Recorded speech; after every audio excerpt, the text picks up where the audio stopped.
Salut à tous, c'est Karim Debache avec beaucoup moins de cheveux pour un nouvel épisode de Crost et aujourd'hui est un festif jour de fête. Parce que j'ai décidé de vous parler d'un film que j'ai très envie d'évoquer depuis le début de l'émission. Donc aujourd'hui on reste dans les années 80 mais on sort les tubes fluo et on fonce droit dans un monde plein de chiffres binaires.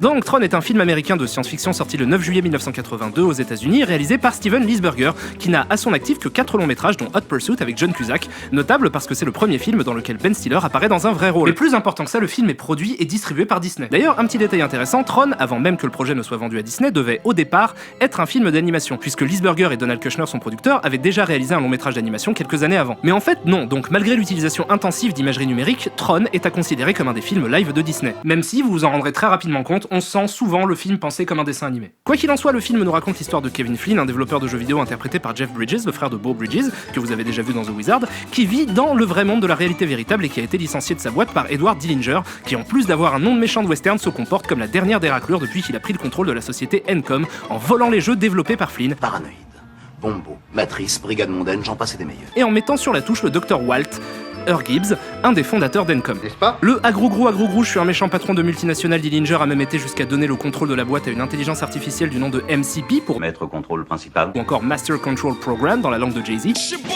Bref, comme à peu près tous les auteurs de SF et la moitié des films dont j'ai déjà parlé l'ont répété un bon milliard de fois, il faut être extrêmement con pour confier des vies humaines à des ordinateurs. C'est ma faute, je vous ai programmé trop d'ambition. Donc, évidemment, l'intelligence artificielle commence à montrer des signes d'hostilité. Avec les données auxquelles j'accède, je dirige tout 900 à 1200 fois mieux qu'un simple être humain. J'ai été programmé avec une voix de méchant robot. Dillinger lui dit de rester tranquille, mais c'est trop tard, l'ordi a déjà pris la confiance et le fait chanter. Vous feriez ça ? De son côté, Flynn décide de pénétrer le système d'Encom pour trouver des preuves de la culpabilité de Dillinger. Il sera aidé dans sa tâche par son ex, Laura, et Alan, un développeur qui bosse sur un programme du nom de Tron, qui lui propose de profiter des accès de Tron pour pénétrer le système d'Encom. Sauf que la méchante intelligence artificielle s'en rend compte et se sert du rayon à rétrécir les gosses pour digitaliser Flynn. Avec un effet que je trouve trop cool.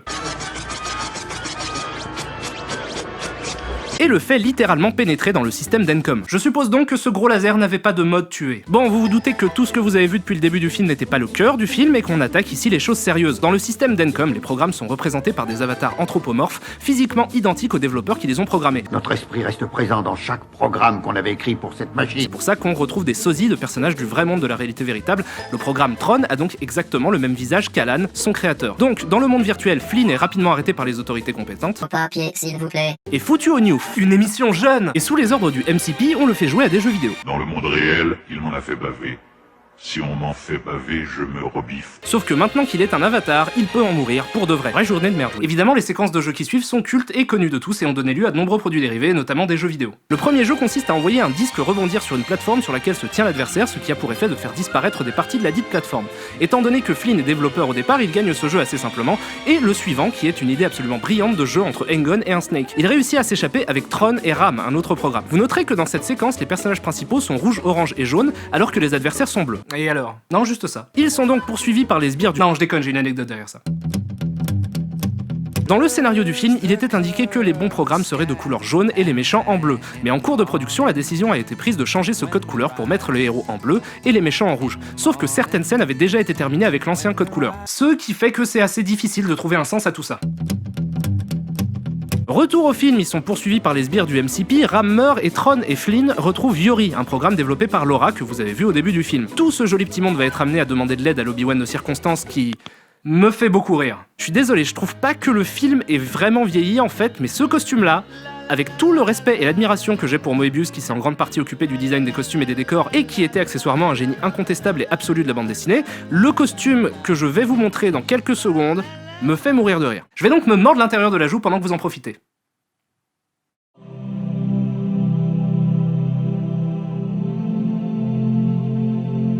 Cette séquence provoque chez moi un fou rire par contre-champ. Je viens communiquer avec mon concepteur, c'est tout. Je sais pas pourquoi, si c'est la position des mains dans le costume ou cet improbable putain de chapeau, ou peut-être que ça a été pensé pour être de l'animation et que du coup ça rend trop chelou en live, mais ça me fait vraiment rire. Bref, continuons, donc ce personnage est en réalité le doppelganger du Dr Walt Earl, qui s'appelle dans ce monde Dumont. Un peu tiré par les cheveux, je trouve. Il les aide et se fait torturer pour ça par le doppelganger de Dillinger, le méchant vraiment pas sympa qui répond directement aux ordres du MCP. Oui, je sens la mort. D'ailleurs, c'est l'occasion de voir à quoi ressemble ce dernier, et si vous vous demandiez pourquoi Moïse a cette gueule-là dans South Park, vous avez votre réponse. S'ensuit tout un tas de péripéties super cool à regarder, mais pas passionnantes à raconter, donc je vais très vite aller un peu plus loin pour voir Tron défoncer le Saruman d'un coup de disque qui répand son cerveau sur le trottoir. Merci Disney. Et le MCP qui sera le grand boss de fin de jeu. D'ailleurs, ce moment me fait grave penser à un boss de Rez, un jeu Dreamcast sorti en 2001, qui se passe également dans un circuit informatique. Le lien à faire entre les deux œuvres est assez intéressant puisque Rez devait au départ s'appeler Projet K, en référence aux théories de Vassili Kandinsky, un peintre abstrait russe qui a beaucoup théorisé les formes et les couleurs. Ce qui est intéressant parce qu'à sa sortie, Tron a été qualifié par certains journalistes de fresque abstraite. D'ailleurs, si le sujet vous intéresse, je vous recommande Du spirituel dans l'art, dans lequel vous trouverez des interprétations sur les couleurs qui peuvent tout à fait être appliquées au cinéma. Ça a l'air long et chiant comme bouquin. Ça l'est, mais il y a des trucs très intéressants dedans quand même. Bref, vous vous en doutez, tout se termine sur une victoire des gentils sur les méchants et Flynn se retrouve matérialisé dans le vrai monde avec les preuves des méfaits de Dillinger. Et il y a dans cette séquence une idée que je trouve absolument fascinante. Étant donné que la quasi-intégralité du film a eu lieu dans des circuits informatiques, les unités sont différentes et on comprend que tout ce qu'on a vu s'est déroulé en une fraction de seconde. Et c'était longtemps avant Inception. Bref, la PN est assez évidente, Flynn ayant récupéré les preuves dont il avait besoin fait très simplement tomber Dillinger et prend sa place à la tête de la compagnie. Et plus personne ne parlera jamais du fait qu'une intelligence artificielle psychotique a un jour essayé de commettre un meurtre en ces lieux. Disney. Et le générique de fin défile sur un titre de Journey, ce qui est cool, mais un peu dommage parce que c'est Supertramp qui devait le faire et moi je préfère Supertramp. Mais c'est pas grave, c'est quand même un peu cool. Bref, j'adore ce film. Alors qu'étrangement, avant de le revoir pour la chronique, je m'en souvenais comme un truc qui avait pris un méchant coup de vieux. Et en fait, pas tant que ça. Après, faut rester assez tolérant, certaines incrustes piquent les yeux, et évidemment que ça fait un peu daté. Mais en soi, je trouve que l'esthétique est suffisamment soignée pour que ce ne soit pas rédhibitoire. Très joli mot, mais respect. Et je parle même pas que des séquences dans les jeux, mais même toute la partie film live est très joliment éclairée et surtout extrêmement bien cadrée. D'ailleurs, pour continuer à faire le lien avec la peinture abstraite, les compositions de certains plans m'y font vraiment penser. Et chaque lieu a une ambiance bien particulière qui rend le tout super agréable à regarder parce que riche visuellement. Donc ouais, c'est daté, mais ça a de la gueule, vraiment. Et si on veut faire l'effort de recontextualiser le film, ça devient très impressionnant, parce qu'il faut bien comprendre que tout ce que vous voyez a été fait à une époque où la souris était encore une technologie expérimentale. Clou. Oui, monsieur. Il nous reste très peu de temps pour retrouver ce fichier, ceci est prioritaire. Oui, monsieur, je sais, monsieur. Si on oublie ça, on se retrouve dans un joli film avec quelques incrustes un peu limites. Mais si on fait l'effort de se dire ne serait-ce qu'une fois que le film date de 1982, il devient absolument révolutionnaire. Et il l'a été. Il y a des dizaines et des dizaines de films, de séries, de jeux vidéo, de clips qui font référence à l'esthétique de Tron. Ce film fait aujourd'hui partie du paysage culturel et de l'imaginaire collectif. Donc je ne pense pas que ce soit un grand effort que d'essayer de faire l'impasse sur quelques costumes improbables, sauf lui. Ça, je peux pas faire comme si ça n'existait pas. Et le côté un peu old school du truc. D'ailleurs, je suis sûr que ça, c'est du carton. Mais c'est très vite oublié ce qu'a réussi à être le film. Un précurseur et un pilier de l'imagerie numérique.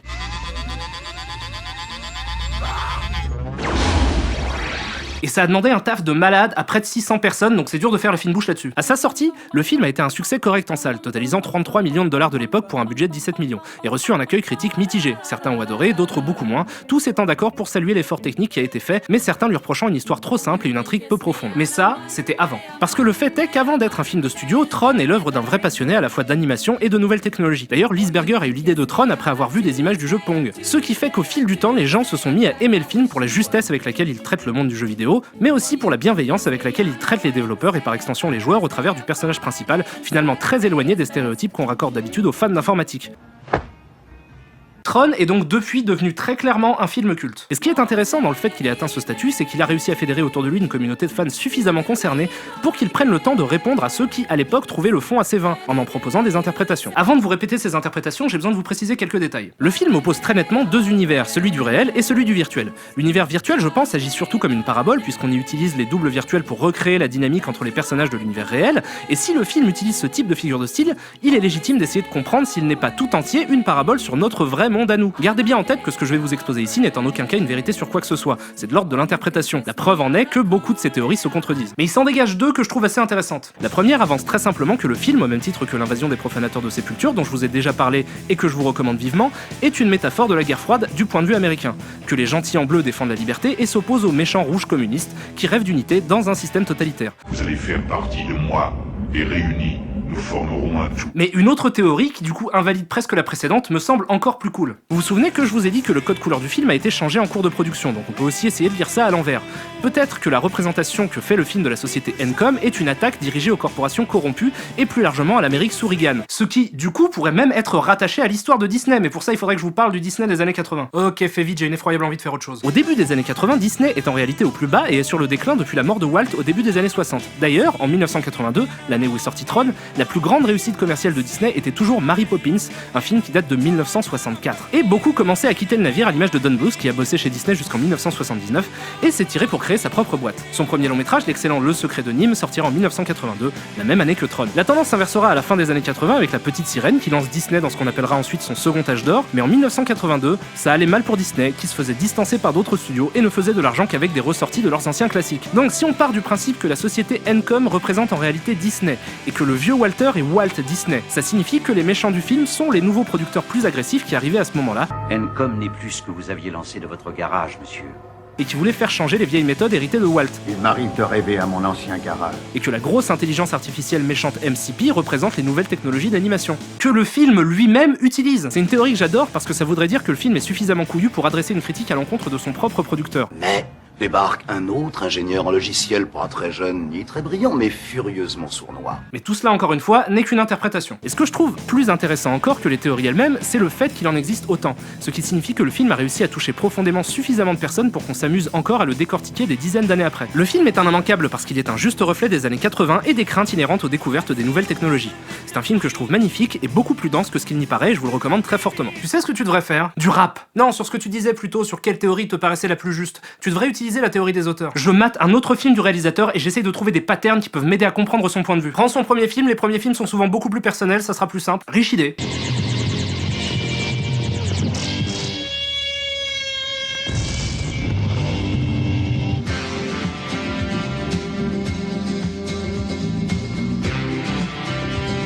Ok, peut-être que le monde s'est un peu trop pris la tête. I say the hip hop, the hippie to the hip hop. You don't stop, but rock it to the bang bang boom. See up jump the boogie to the rhythm of the boogie to beat. Now what you hear is not a test. I'm